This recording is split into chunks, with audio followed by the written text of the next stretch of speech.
அது தங்கமா? தங்கத்தை விடவும் மதிப்பு மிக்கது.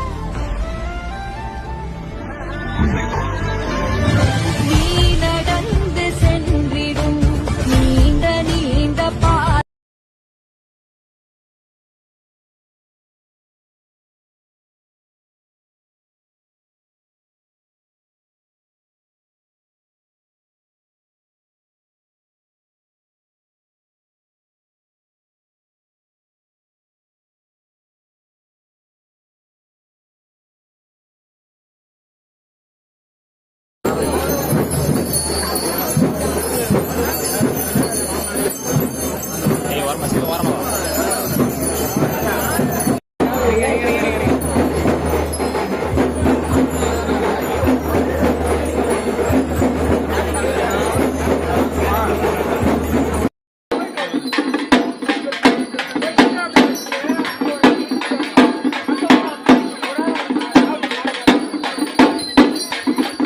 இந்த வாட்டி மிஸ் ஆகாதுல்ல?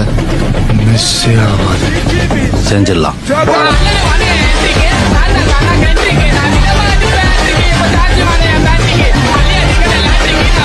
செஞ்சுட்டா போச்சு. கற்பூரங்காட்டி கண்ணுல ஒத்திக்கிற சாந்தமான சாமி இல்ல. மனசார வேண்டிட்டு முளக அரைச்சா உடனே நியாயம் கொடுக்கிற முரட்டுத்தனமான சாமி.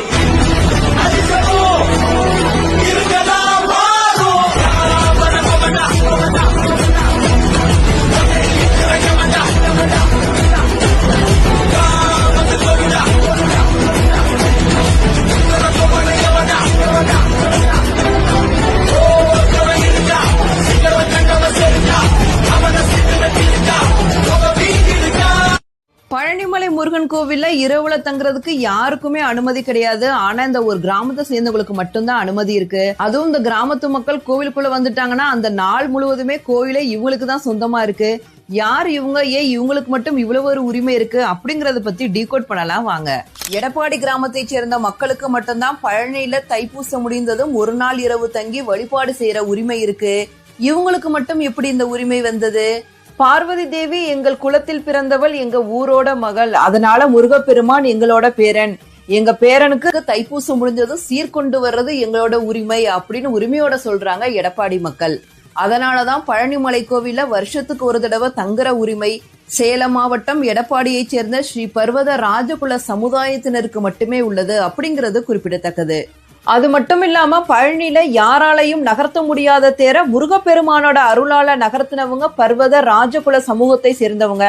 அதனால மன்னரே பழனியில ஒரு நாள் இரவு நீங்க தங்கிக்கலாம் அப்படின்னு செம்பு பட்டயமே கொடுத்திருக்காரு. இவங்க பல 100 ஆண்டுகளாக விரதம் இருந்து காவடி எடுத்து பழனிக்கு பாத யாத்திரை வந்து முருகனை வழிபாடு செஞ்சுட்டு போறாங்க. முருகப்பெருமான தங்கள் ஊர் பேரனாவே பாக்குறாங்க இந்த ஊர் மக்கள். அதனாலதான் அவர் மேல அவ்வளவு பாசத்தை பொழியறாங்க, அவ்வளவு உரிமையையும் எடுத்துக்கிறாங்க.